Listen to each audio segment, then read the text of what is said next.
Good evening. I understand that it is 7:01. If you will please give us just a few minutes for Ms. Seifert to make her way back to the boardroom. We would appreciate it.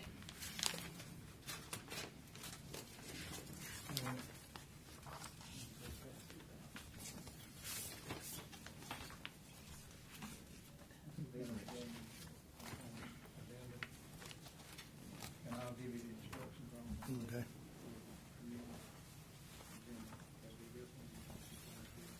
Thank you.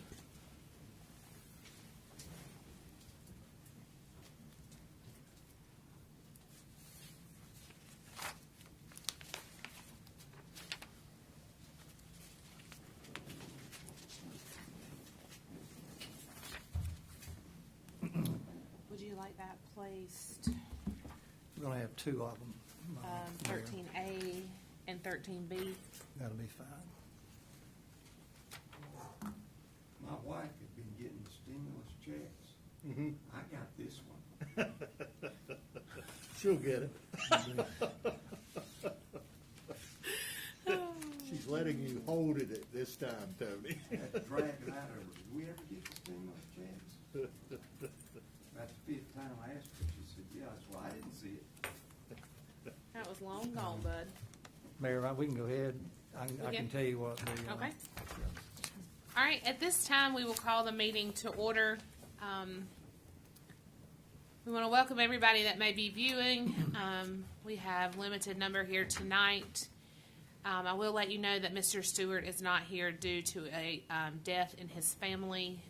Just happened within like the last 30 minutes. So we'll be sending prayers to his family, but he is not present tonight. If you would, please stand. We'll have a moment of silence and then the Pledge of Allegiance.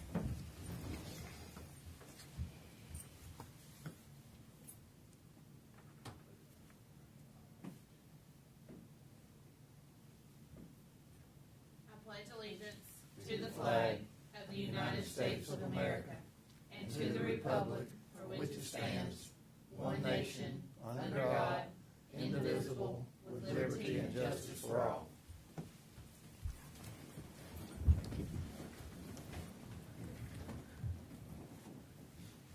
This time we will move to adopt the agenda. We do have two items that Mr. Barefoot needs to add, so we will make an amend.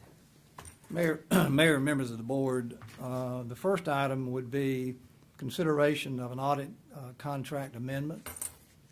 I would recommend we make that item 13A.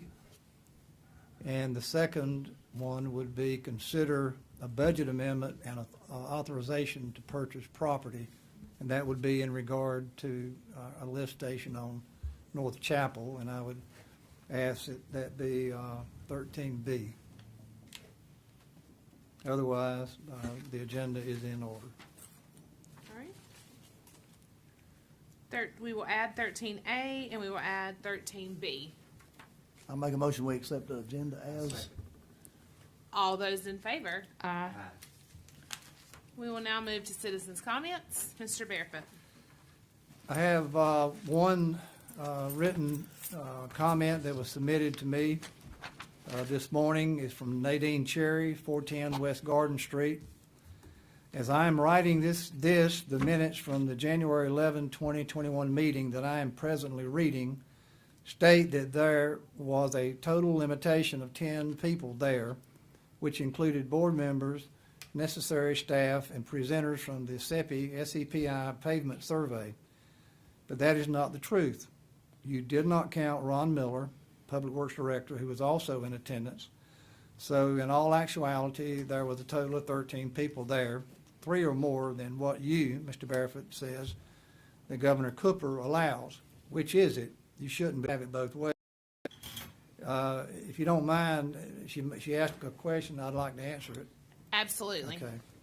Okay. If you will look at the most recent press release that went out, it did not use the number 10. It did that on purpose. In order for the board and the town to conduct the business necessary, it's necessary at times to have more than one employee here and person here. So what we have done is to strive to do what we're doing now, and that is is have social distancing, have masks for people, and have any additional employees or persons that need to be here, and this was done on January 11, at the back of the room out in the corridor, and we call them when we need them. I think that's far and beyond appropriate. I don't think the 10-person rule is hard and fast, and that's my explanation. Thank you. Thank you. Are there any other comments? I'm happy with your explanation. Very happy. Are there any other comments? No. Okay. Now we will move into a public hearing. You want to take You that? need to open it. Okay. Yeah. Do I have a motion to open the public hearing? I make a motion to open public hearing. Do I have a second? Second. All those in favor? Aye. Mayor and members of the board, we have advertised a public hearing to consider moving the meeting date, which in the charter or in the code of ordinances calls for it to be on the first Monday of each month. We did advertise, and I did announce in the advertisement for methods for citizens to speak to the issue. I'll say first off, the reasoning for, and we discussed this at the last meeting, was the first Monday, you have Sunday and Monday holidays, at least two on a first Monday. And we talked about either moving it to the second Monday or the first Tuesday. And the board asked that we advertise to move the meeting to the second Monday, and also to consider moving the meeting time. I'll repeat what I said at last month's meeting. Setting the meeting time is at your discretion. Changing the date requires a public hearing. So if you do decide to do as you discussed at the last meeting, then you could do both in the same motion. I received two emails from two individuals. One was Sam Dedman, offering his support for moving the meeting date. I received one later from Margaret Dedman, also saying that she approved of moving the meeting to the second Monday. I had a written notification this morning from Nadine Cherry of 410 West Garden Street, and I'll read her remarks. I have my reservations about the date of the regularly scheduled meeting date being moved from the first Monday to the second Monday. Years ago, a previous board didn't like what the reporter, who either worked for the Daily Independent or Salisbury Post, was reporting on about the town, so the board, decided to move the monthly meeting date to, I believe, the first Tuesday of the month, because that reporter also covered China Grove meetings, and they knew the reporter couldn't cover both town meetings. Eventually, the meeting date was moved back to the first Monday, where it is now. I know without a shadow of a doubt, events don't matter. You are going to change it regardless of what the citizens think. That's the only other. Well, I would say we have two citizens for it and one against it, so the majority probably will win. Okay. Motion. Well, I need to know if there were any other. That's it. Okay. All right, so we have decided we need to vote on the second Monday of every month at 6 o'clock, and we can have that in the same motion.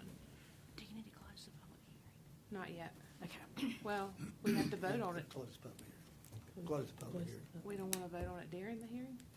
No. Close the public hearing and then. Okay, at this time, I ask for a motion to close the public hearing. I so moved. I make a motion, close it. Do I have a second? Second. All those in favor? Aye.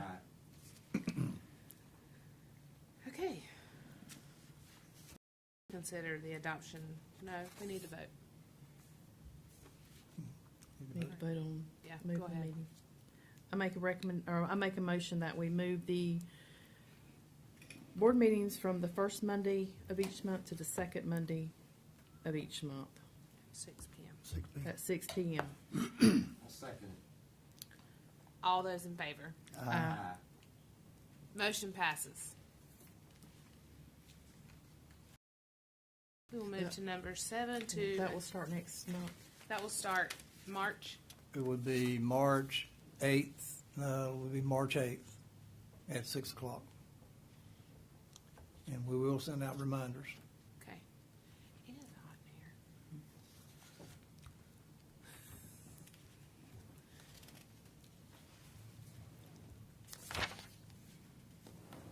Okay, thank you. Okay. We will move to number 7, considering of the adoption of the minutes from the January 11th, 2021 meeting. Make a motion to consider them as written. I second it. You may do it, Diane.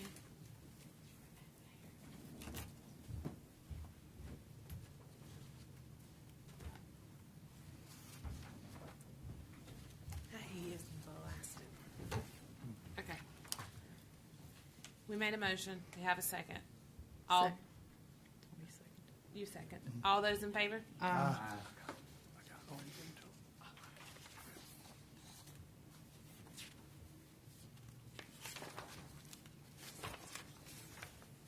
All right. We will move to number 8.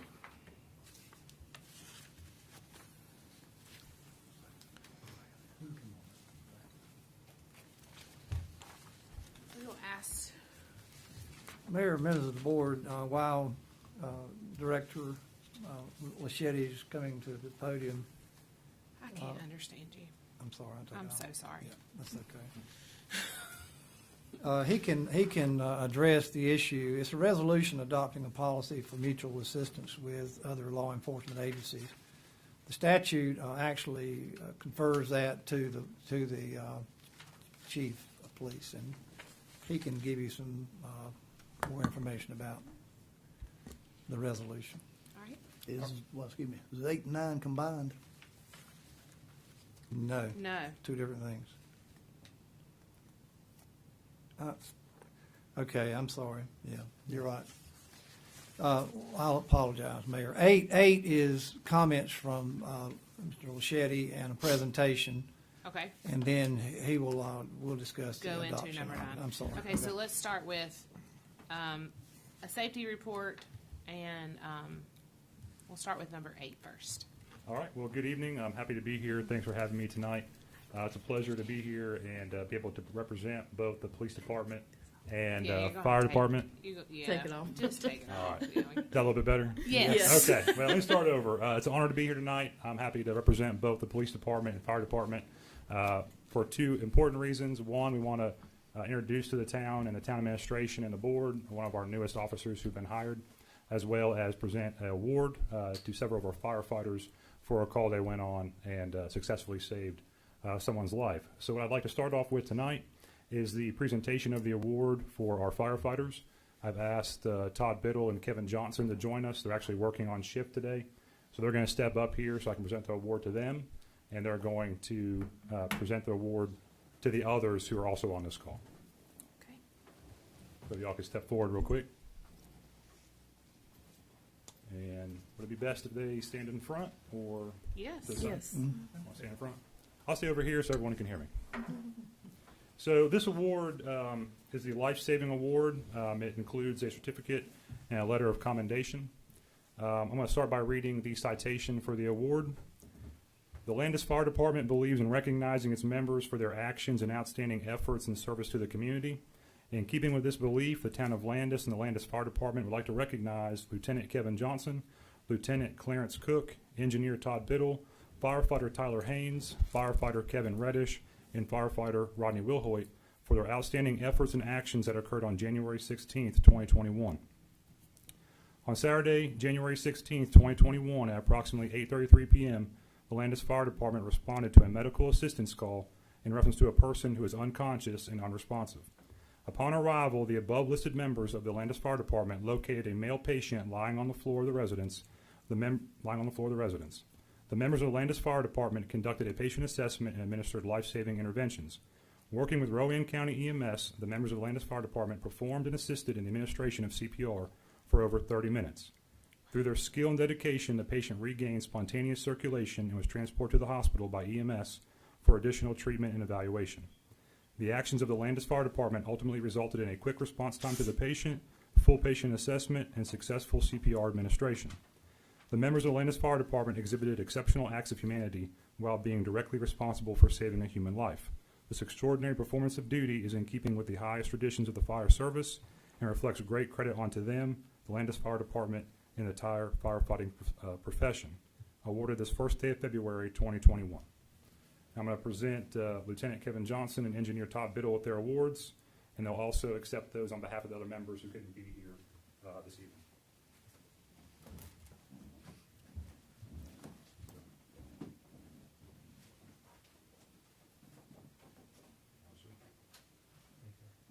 Thank you, gentlemen. Okay. Great job, guys. Yeah.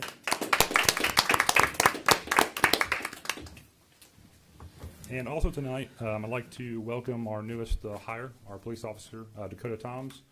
He's here this evening. If he could step up to the front. So Dakota comes to us with several years of law enforcement experience. We're excited to have him here at the Landis Police Department. We think he'll be an exceptional member to the team. And I'd like him to introduce himself to the town, tell us a little bit about himself, and then I'll have some comments for the town. Thank you. Can I take this down? Yeah. You sure can, sir. Good evening. Thank you guys for having me. My name is Dakota Toms. I'm born and raised in Goldsboro, North Carolina. I grew up in Wayne County. In 2013, I attended the Fire Academy in Wilson. Upon completion of that, I worked part-time at a fire department. And then after that, I decided I wanted to go to BLET. It's something that I've always wanted to do. I graduated BLET in 2015 from Pitt Community College. Went on to work at Goldsboro Police Department, where most of my time there I was assigned to the gang suppression unit, where I was a gang investigator for several years. Left there, my wife and I moved to the Raleigh area. Worked at a small police department there for a little while, and I was a lieutenant there where I held that rank for quite some time, and I overlooked all of the patrol division. And then my wife and I moved here to Charlotte, where I was fortunate enough to get hired here. So I look forward to working with everybody.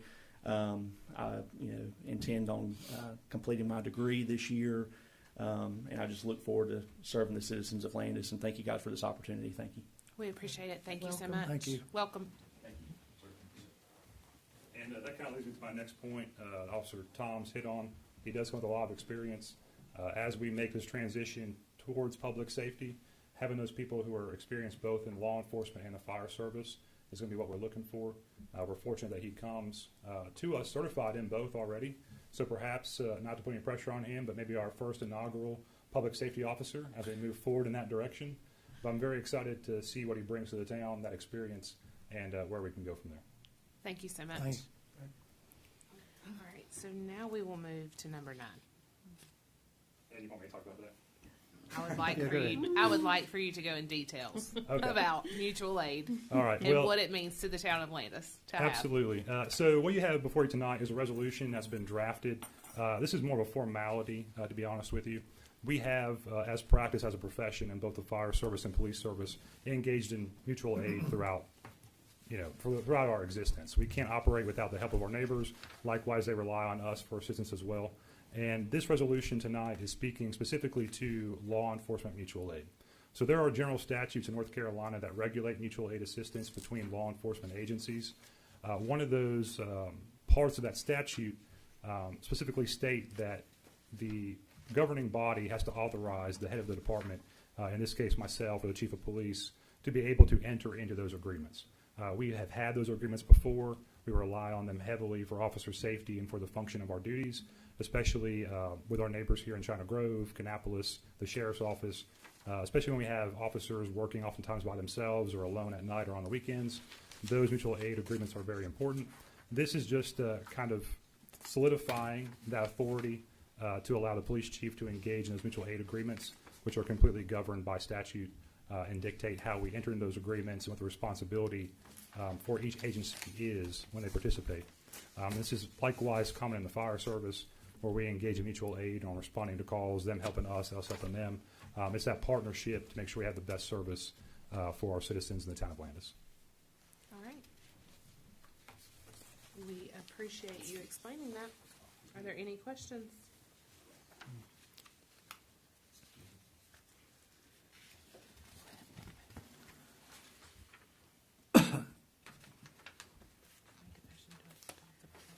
Okay, I make a motion that we adopt the policy of the mutual aid assistance with other law enforcement agencies for the Landis Police Department. A second. All those in favor? Motion passes.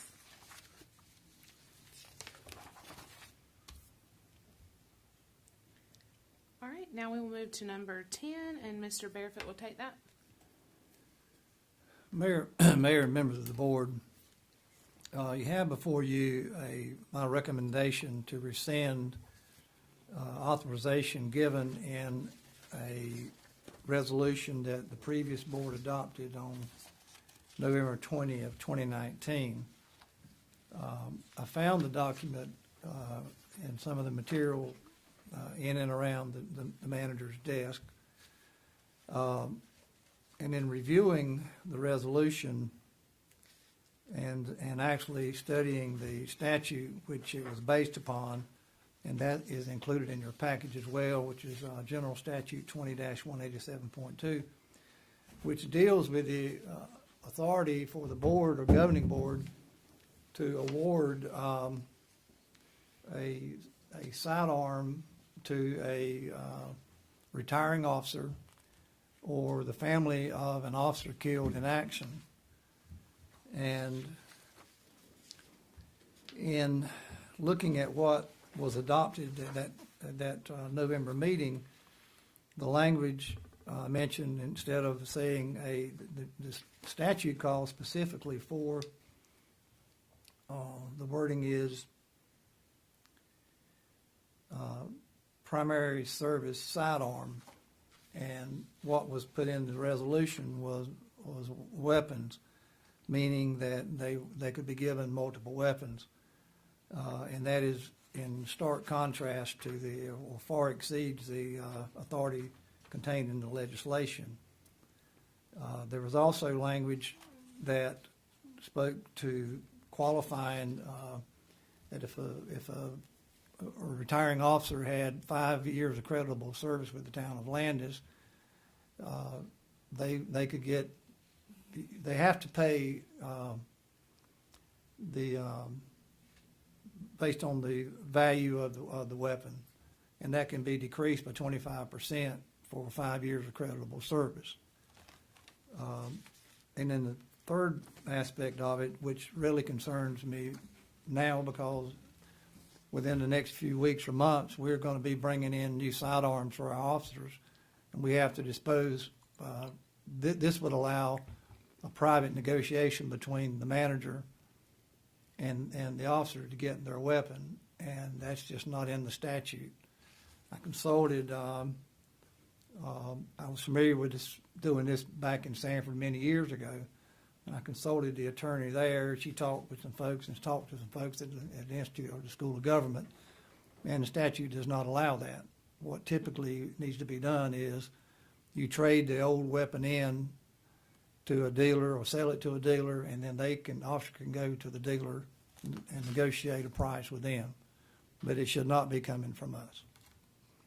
So what I've done is I've included a resolution summarizing what I've just said to you all, and in the end, now therefore be it resolved that the resolution to provide for the administrative disposition of law enforcement badges and weapons adopted by the Town of Landis Board of Aldermen on November 20, 2019 is hereby rescinded, and the provisions of North Carolina General Statute 20-187.2 will again reside in the purview of the Landis Board of Aldermen. And in doing so, if we have an officer, or God forbid that we have an officer that is killed in action, it would be the board's, and the board would be the one to decide how to handle that situation. And that complies fully with the statute. I I'll guess be my glad to answer question any would, yeah, I was gonna questions. say, I guess my question would be, has there been a case or an incident where an officer received multiple weapons? The only occurrence of that occurred the following month.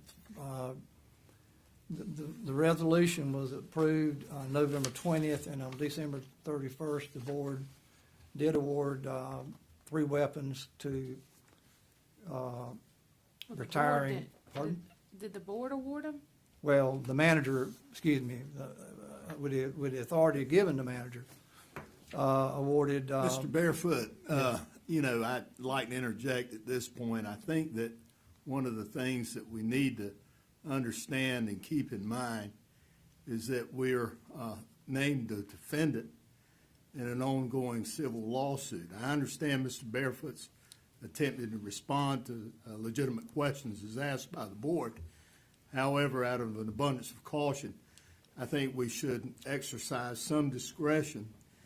And what is placed before the board tonight is a resolution that would resolve any questionable or actions taken in the past and moving forward. I just don't want us in a public forum to go down that slippery slope where we begin to say things that may be taken as they were not intended, or may be taken in a disparaging way, and in recognizing that we've indicated to the folks who are handling that lawsuit that we will avoid any discussions about anything that could be tied back to that.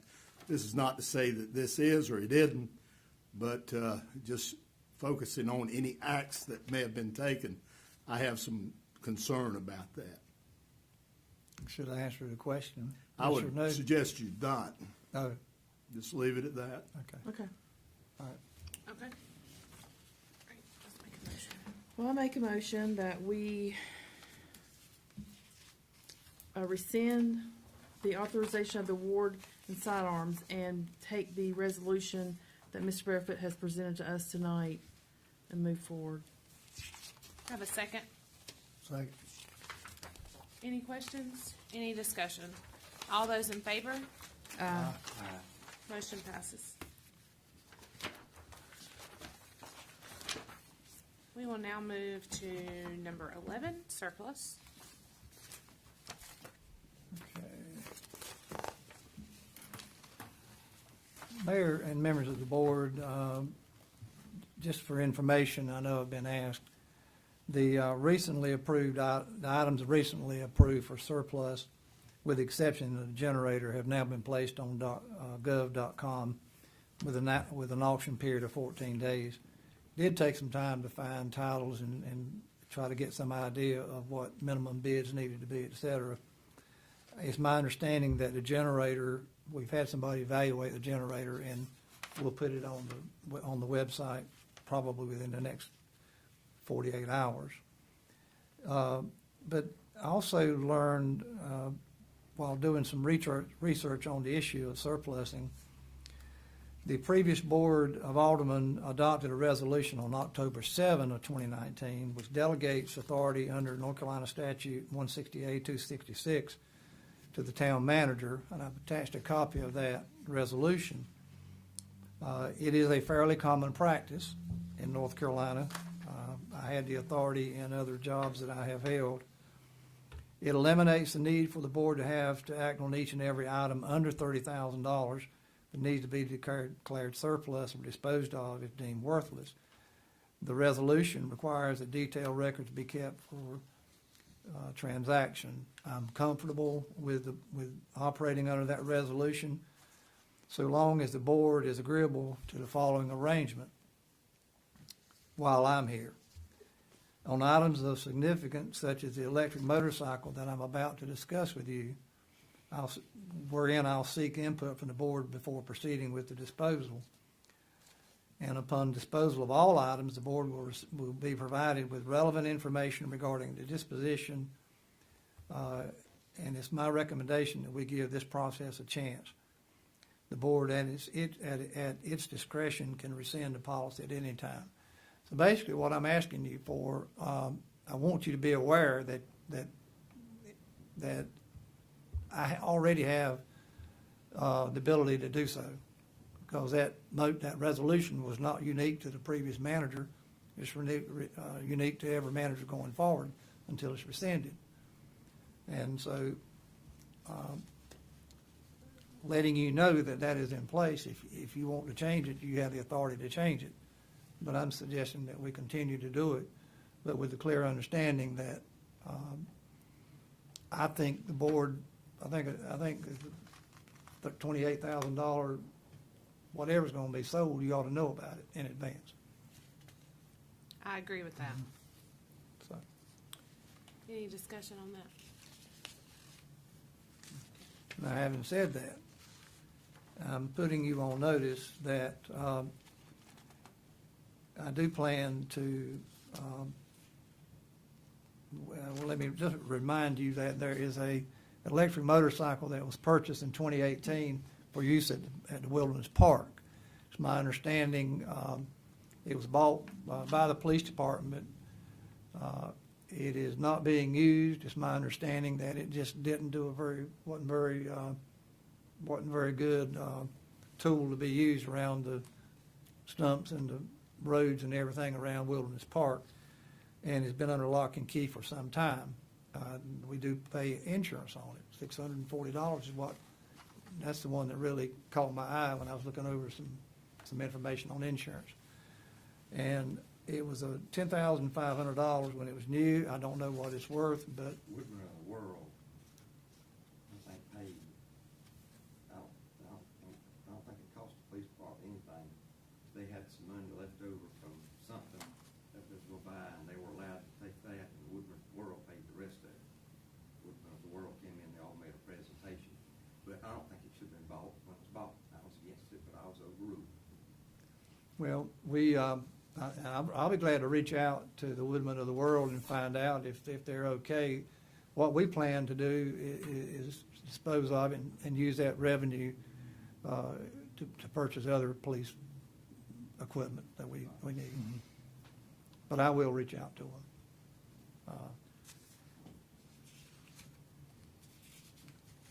So I don't need a vote yes. I just don't need a vote no. Okay, If you're not going to give me a no vote, I'm okay. I've got the authority to do it. we're good. Okay. Yeah. We'll move to number 12. Number 12 is consider a budget amendment to move POW bill revenues from the administration's revenues to the streets revenues. Let me make a clarification that she is saying POW bill, not power bill. So when she is speaking, it does not, we're not talking about power, electric cities. We're talking about Powell. Powell. Powell. Yes. Okay. And Powell bill is money that we receive from road taxes each year, and it is a restricted revenue, which means that the government tells us, we're giving you this money, but you have to spend it for a specific purpose, and that is in the maintenance of roads. So we are in no way moving it around to spend a different way. It will be spent on roads just as it was intended. It's simply a bookkeeping change. The reason for that is currently the general fund has different departments within it. The administration department, police, fire, streets, recreation. The expense for the Powell bill, it resides within the street department, obviously, because we spend it on streets. The revenue currently resides in the administration section of the general fund. It makes much more sense to have it reside in the same place that your expense resides, which is the street department. All this budget amendment does is move the money and the budget for it from the administration section of the general fund to the street section. It in no way changes how the money will be spent. All right. Mayor, I'll make a motion, we allow the money revenue to be moved as said. I second it. All those in favor? Thank you. Motion passes. Item number 12, consider a budget amendment. Item number 13. Yes, ma'am. Consider a new IT service provider and accompanying budget amendment. I am really excited to bring this to you tonight. I think it's going to be beneficial for those of us who work in town hall and across the town every day, and for those of our citizens who are watching online and are often have interruptions in the YouTube video that plays live streams from here. We have had a number of problems with our IT services. That is not an indication of how difficult or how hard our folks have worked to correct that. I'd like to say a big thank you to Shane Safert. He has worked diligently over the past year to make sure that we have some kind of service. He is limited into what he can do to what the service provides. We are currently experiencing something called latency issues, which means that there is a problem with our service provider in the consistency that we're receiving from our internet.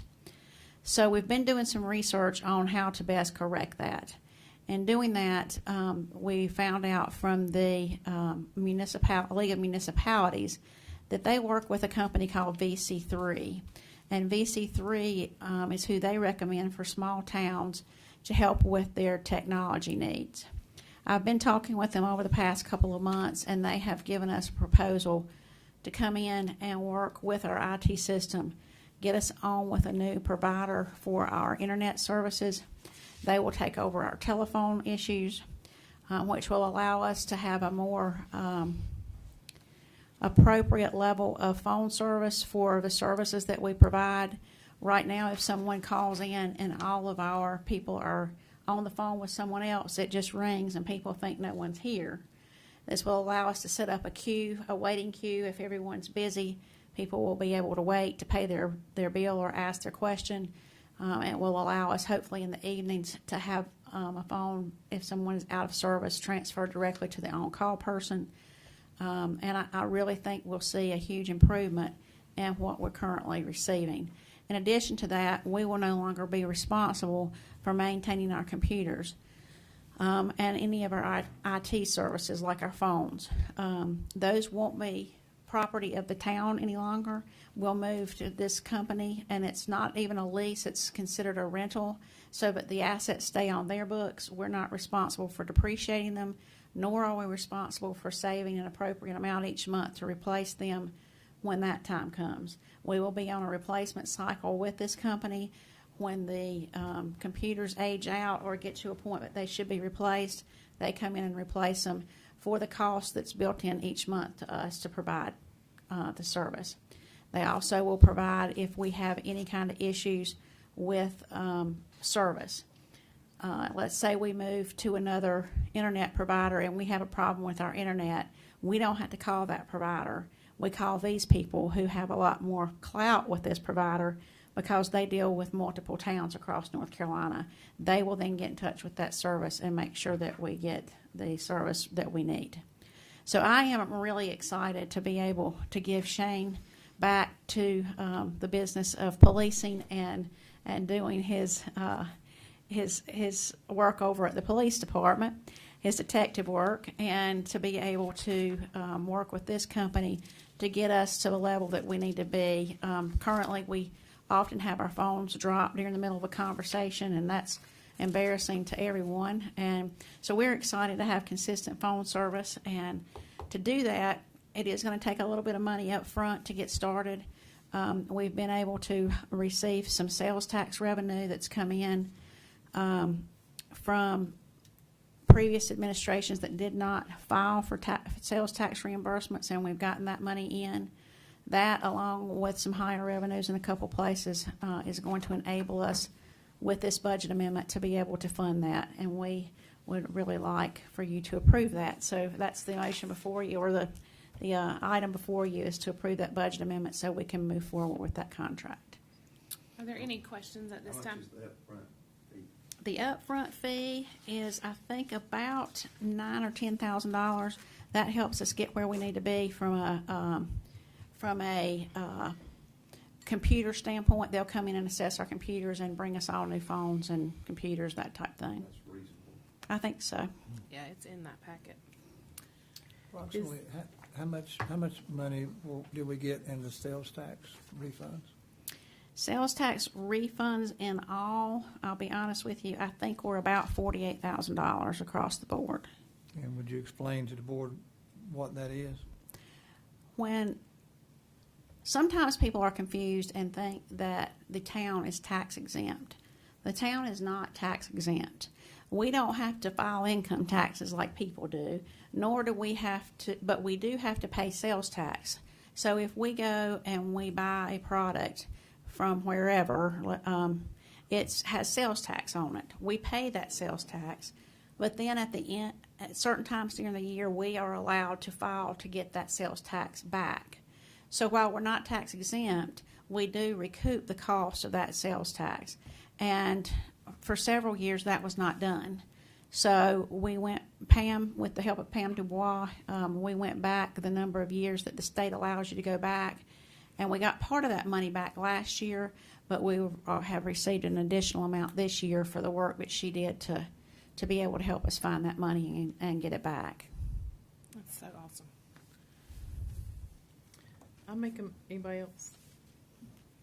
There's no other further questions regarding the IT service. Does this cover, it don't cover cell phones that the town, It does not cover cell phones. Cell phones are through Verizon currently, but we do fall under a government contract with them. So the cost for the phones themselves is minimal, but we do pay a monthly fee for those. I will We don't, just, I'm sorry.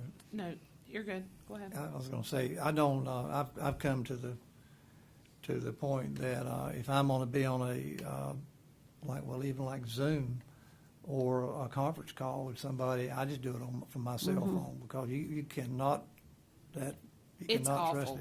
it. It drops all the time. I had it drop maybe 3 times. When today. COVID first started, I'll give you just a little.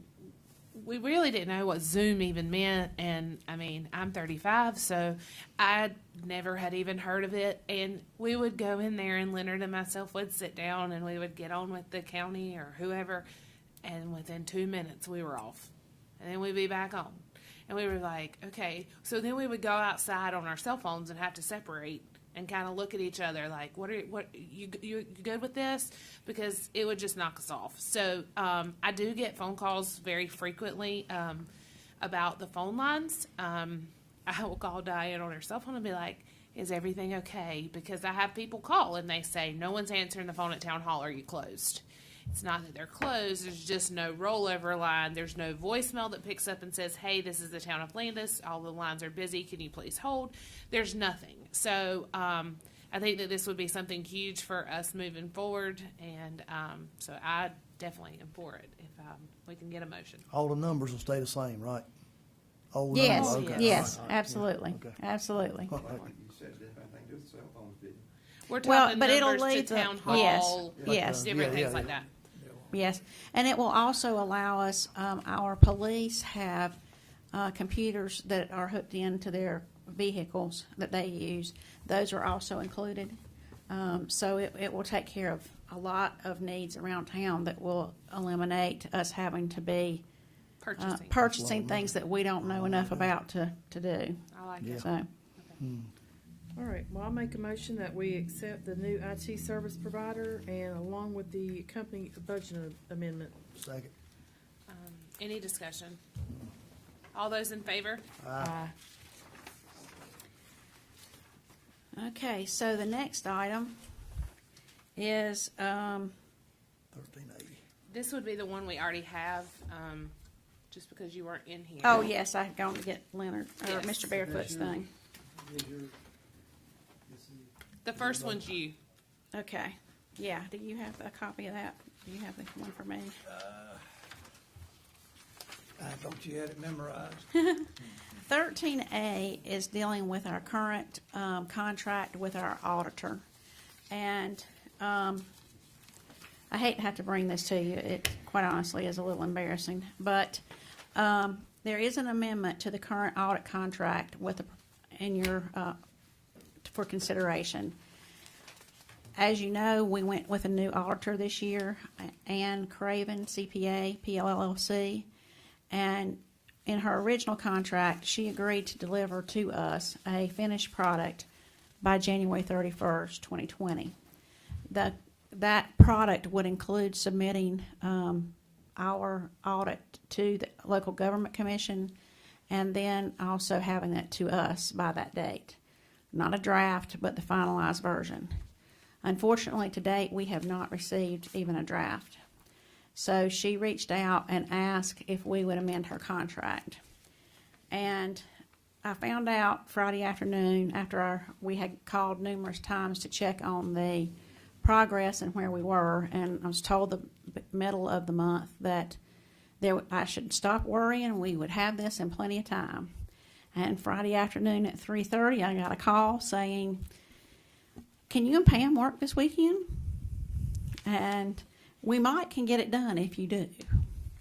And quite honestly, at 3:30 on Friday afternoon, we had plans for the weekend. Right. And so she said they would do their best to get it completed and that they would submit it. And I came in this morning to an email saying that it had not been submitted. So she says that she needs an amendment to her contract, and she has agreed to make sure that we have what we need by the 23rd of February. And she has written in here the explanation that will go to the LGC. I can read that to you. It says, "The responsibility for the late submission of the audit lies with me. I had contracted with a very reputable and experienced auditor to work with me on the audit. I failed to follow up with my contractor in a timely fashion to ensure the work was progressing in a manner to get the statements done by the original due date. We realized too late, unfortunately, that we had issues with the statements that could not be resolved in time to submit the statements by the due date." So she is taking ownership for the issue and has assured me that they will have it submitted by the 23rd. I have reached out to two of the members of the local government commission that have worked with us in the past. We had two members that came down. I guess we're kind of assigned to them. They came down last year, and we've talked with them numerous times since then to just see how we're doing, to check our progress and make sure that we're meeting what their expectations are for moving in the right direction from a financial perspective. So I sent them an email this afternoon just letting them know that we wanted to get ahead of it before we show up on a list that says we didn't meet the January 31st deadline, and that we will have it to them by the 23rd, that we apologize and hope that they will accept us getting to them ahead of time as a good thing. So I think we've done all that we can do. We do expect to hear from them tomorrow with whatever issues they have and get those resolved. And well, she has agreed she will be here in March to present the audit to you. So there's no additional fees or anything? No, to that? no. She has to submit these pages that are attached to the LGC, and that includes having the explanation and then a signature from us basically stating that we understand that she has not delivered her product. So all we're amending is the date. Yes. I don't really like that. I don't either. I mean, I kind of frown upon it, but there's not really anything we can do about that, is there? No, unfortunately, there's not. I frown upon it as well. I think the key words is, though, the lady took ownership. Yeah. I know. And that's, I know. It's kind of like I asked my anesthesiologist one day, I said, "Doc, you ever lose anybody?" Go ahead and write it down. You know what happens when you get the word. Okay. It happens. Okay. At this time, can you? I'm making a motion that we accept this audit contract amendment from the CPA. Second. Any discussion? All those in favor? Aye. Motion passes. We will move now to item 13B. This is a budget amendment for the lift station on North Chapel Street. Mayor, members of the board, you have before you a budget amendment in the amount of $1,400 for the purchase of additional land adjacent to the North Chapel Street, which is number 3 sewer lift station. I do have a drawing of that property. The acquisition of this additional property is necessary for the replacement of the current lift station described above, and also together with the 4th Street sewer lift station, which is literally on 4th Street, The replacement of these two stations will be paid for by a state grant at 100%. And that project is expected to go to bids within, I think, February 24th is what Gary says he wants to put a notice in the paper.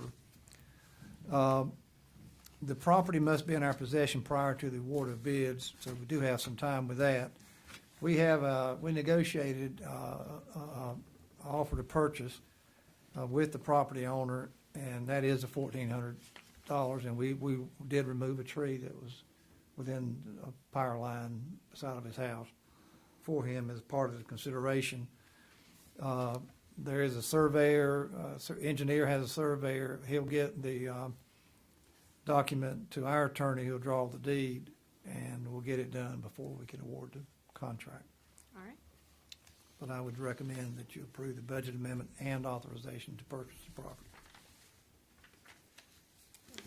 I should say, too, that some of those funds that Diane was explaining about, the sales tax refund, which is new money, is where that $1,400 is going to come from. Okay. All right, I make a motion, is there anyone else having comment?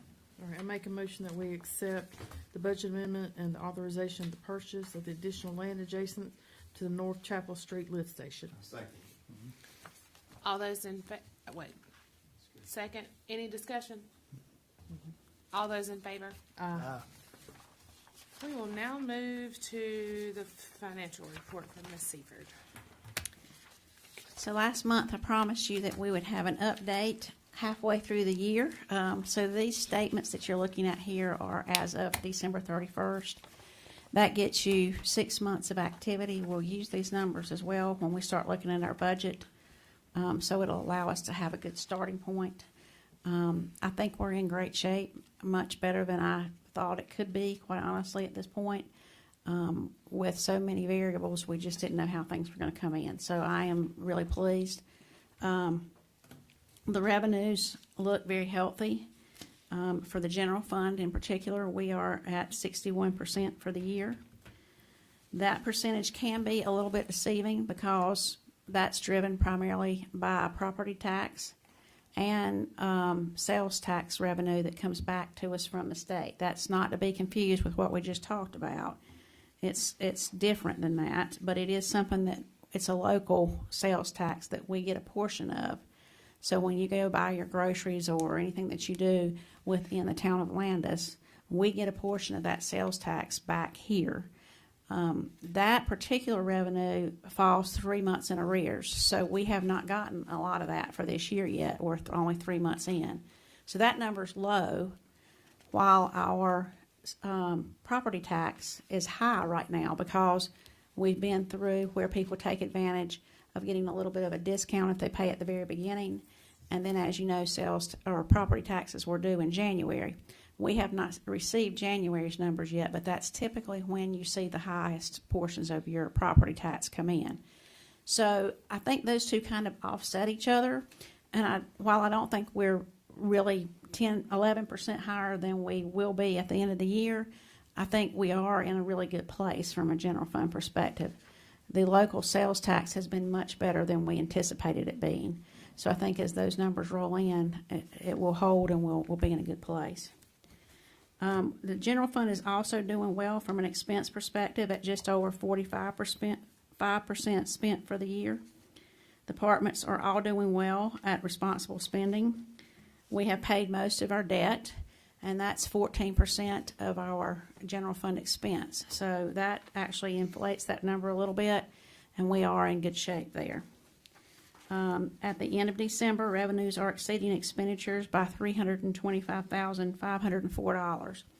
That basically means that if the year ended right now, your fund balance would go up by $325,000. Now, that doesn't mean that's going to happen June 30th, but you also need to realize that the general fund is set to receive $550,000 from the electric fund, and that hasn't happened yet. So if we had received that, we would be at $825,000 to the good. So I think we're in really good shape in the general fund. Water fund, the revenues are currently outperforming where we expected them to be at 56%. I think we will see that trend continue because most of the revenues in the water fund are fairly consistent. We don't have any big ups and downs based on when things come in. Expenses are very low at just over 28%. I do not expect that to continue. We've experienced a couple of water mains breaks recently, and those are costly to repair. We have not paid our debt. We have some debt left in this fund. No, we don't have any debt in this fund. I apologize. I'm getting it mixed up with the sewer fund, so I apologize. But the water fund is budgeted to give $105,000 to the sewer fund, and that will take a big hit on that one. I think at this time the retained earnings have increased by $287,460 in that particular fund. I don't think it'll be quite that good at the end of the year, but I do think we'll have a positive number to give you for sending to retained earnings. Stormwater is doing fine. I think that fund will end about flat for the year. The sewer fund, as we've talked about in the past, is our problem child, and we are still working on ways to make that better. Revenues are just under 48.5%. But the good side to that is expenses are at 40.64%. Part of the drivers for both of those is the cost of sewer treatment. So our billings are down a little bit, but that also means what we're paying is down. So it's okay as long as they're both moving in the same direction. Right now, we are up by $39,871. We will be fortunate if we end up flat in that particular fund for the year. That fund is struggling, and we've got to find a way to make it better. Electric fund revenues are at almost 62%. This number is misleading because we have received the full rebate from Electricities. With that said, the services line item is at almost 55%. So that means the billings that we've had year to date are 5% over what we projected. That's a good thing. Expenses are trending at 43%. I anticipate this favorability eroding as we transfer money to the general fund and spend allocated capital funds. However, with that said, at December 31st, the electric fund has increased its retained earnings by $1,469,477. And we have some large expenses coming out of that, but I think you will see a hefty tick in the retained earnings for that particular fund. Other important news.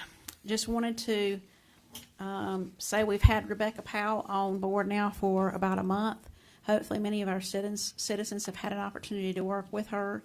She's doing a fantastic job. We have been very, very fortunate and very blessed to have all of our recent hires just be standout folks. They are doing a good job, and she is working really, really closely with our technology folks, learning a lot about our systems, how they integrate in. We paid a lot of money for something called AMI meters that allow us to pull over most of our readings every month as opposed to having to send a meter technician out to read them. We have made great strides since she's been here in improving the number of those that are actually pulling over. It also allows our customers to feel confident that they are getting an accurate read. The other thing that we're working on for the next couple of months is some changes in how we're doing our bill printing, working on what we actually include on that bill so that our customers maybe understand what they owe just a little bit better. With that said, I also want to say a big congratulations to our COVID plan citizens who have been working really diligently for the past 6 months to pay off some balances that they incurred during the difficulties of COVID. That program completed at the end of December, so I just want to remind everyone that there are no more COVID plans, and you are expected to pay your bill. It is due by the 25th of each month, past due on the 15th, and if you have not paid on the 15th, you will be disconnected. I want to give you an example of that. Bills with a December 31st date that have not been paid will be cut off on February the 15th.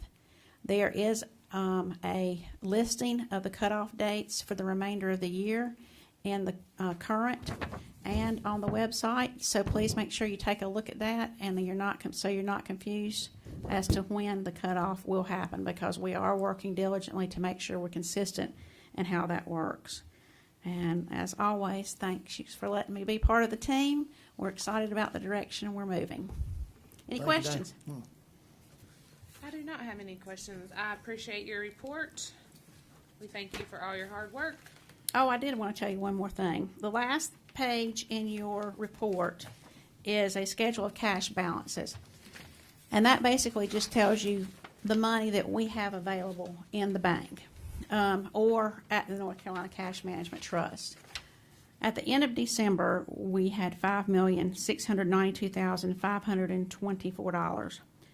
I went back and looked, and last March, which is 3 months, basically 9 months different from where we are right now, we had $4.458 million. That means we're a little over $1 million better than we were 3 months down the road last year. So I think that's really good news. I mean, it says that while we can look at what we're doing in our funds and we know what our budget and that type thing is, the cash flow is in a really good place. So just wanted to point that out. And Thank we're you. paying stuff off Yeah, all at the same time. it's a great time. Man, oh man. Mr. Coyer, I ask that if you speak from here on out, if you could please put your mouth up to the microphone. Maybe I will, maybe I won't. Well, it's not me, Mr. Coyer. It would be. I don't care who it is. Okay. I don't care. All right. We will go with the manager's report at this time. Mayor, members of the board, I don't have a written report as such. I do want to echo what Ms. Seaford said about the new hires. She's done a good job, or whoever's done a good job of bringing some really qualified people on, and they are doing a bang-up job. And I can assure you that it will show on the bottom line going forward. And we're finding some things that need fixing, and we're fixing the things. I'm really pleased with our new public safety director. I think he's got a little bit of politician in him, because he's been going around visiting people, but I know why he's doing it, because we do want to, be a good steward of the county community, and he has met with pretty much most everybody of consequence.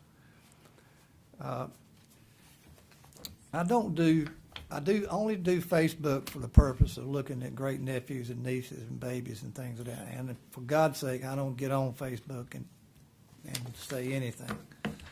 But I was made aware this weekend of a Facebook criticizing my actions regarding the restrictions, 10-person restrictions here, and at the same time allowing a luncheon and bingo to be held next Wednesday in the fire bays. So I want our citizens to know the following. First off, I was not aware of the February 3rd senior program, and so when I reached out to Jessica, I learned that in November, if you recall, several occasions, we delivered meals to shut-in citizens, seniors, and in November, we did have a function similar to what happened Wednesday, and it went over very well. The employees that served wore masks. I was there. I was there. And they had numerous tables so that they could spread them out. And that's what's going to happen Wednesday. So had I been asked for permission, then I would have said yes. So I'll go with that. With respect to this meeting, it was brought up about that I did not put in the word 10 in the press notice I put out, because I know, we've got work to do. You have work to do, and we've got to bring employees in and out of here as we did tonight. And so I want to make it clear to the public that my goal is to make sure that we social distance to the best possible end and wear masks. And so with that, I'll have the employees to stay at the back over in the corridor until they're called upon. And we've got work to do, and I want to apologize for doing the work. Suggestions that we move to a bigger location. We have cameras here. We don't have them in other locations. I don't know why we'd want to encourage multiple people to come that can watch it on TV until this COVID gets straightened out. And lastly, I want to remind citizens that our board alderman meeting agendas, including support material, the very same thing that board members get, goes on our website now, and they can follow along with everything, unless happens to be an item we add. But I have to apologize for that. So with that, I'm still glad to be here. We appreciate We that. appreciate you being here. We will now. No, my what they hear me say around town hall is, I'm going to miss this place. You will. All right, we will move to board member comments. I'll start with Mr. Overcash.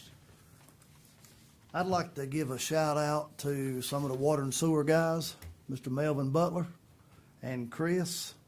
I had a little deal at the house Sunday a week ago. Sewer line stopped up. I went and got our equipment. I put 100 feet of rod into the line, found out I was about 50 feet into Highland, into a main.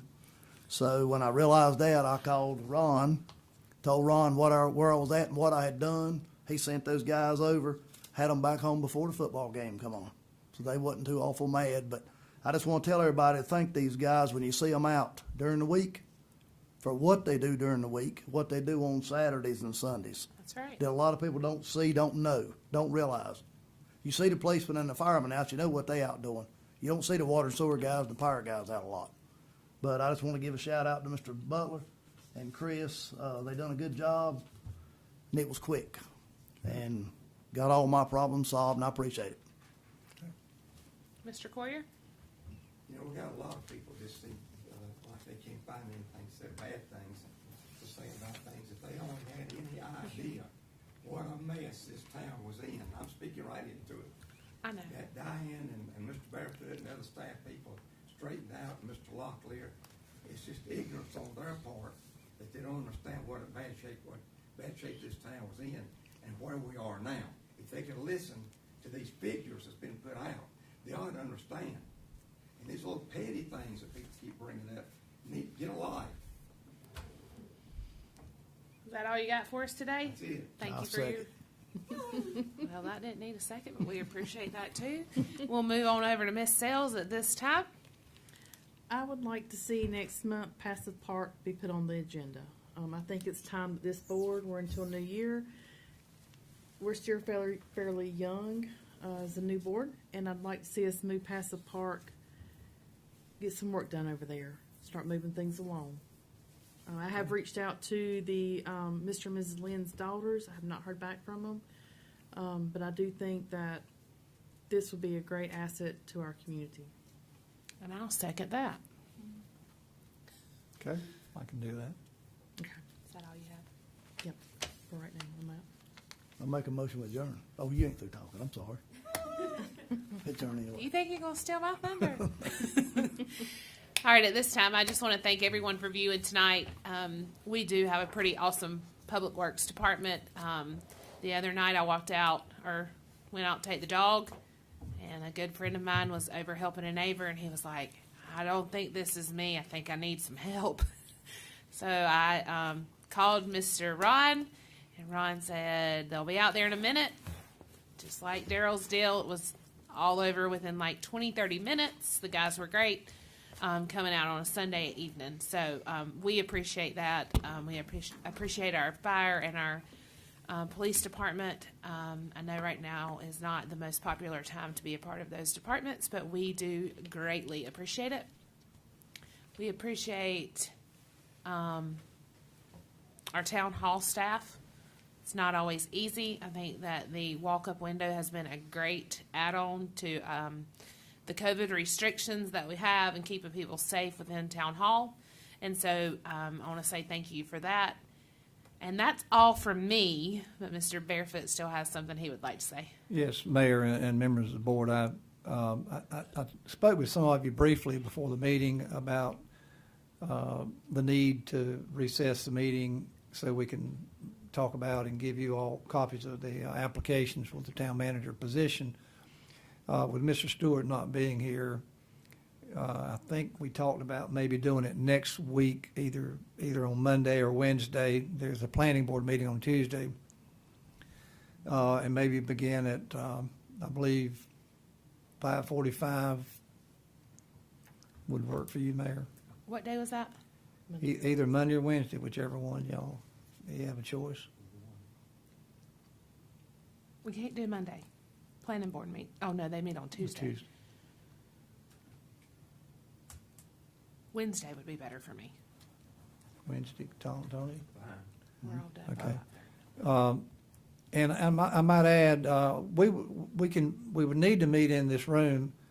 The purpose of the meeting, if you're agreeable, what I'm going to recommend is, I'd like to put the public on notice now that the full purpose of the meeting is for me to share applications we have received for the position of town manager with the board. It'll be done in closed session, and the board will then direct me to whatever end they want to move forward with. That is, narrow it down and do background checks on how many of the candidates there are or whatever. But there would be no action taken following the closed session. So I'd like to assure the public that there will be no action taken in the closed session. At the end of the closed session, I'd like for the board to give me instructions to do a press release and just announce that the board has authorized me to do whatever that is, and not cut the cameras on just to sit there and cut them back off. That was 5:45. Yes, 5:45 on Wednesday. I'll make a Mr. motion. Rick, you got a problem with that? No, Yeah. no, I think that's reasonable. I mean, my expectations it will be that if they do want to advertise interview any of the candidates, that's what we can tell the public. The board's authorized me to move forward and set up interviews February 10th. Yeah, today, 10. yes. Okay. I'll make a motion, we recess tonight's meeting until February the 10th, Wednesday at 5:45 PM. I second it.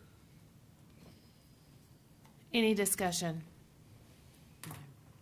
All those in favor? Aye. Aye. Meeting has been recessed.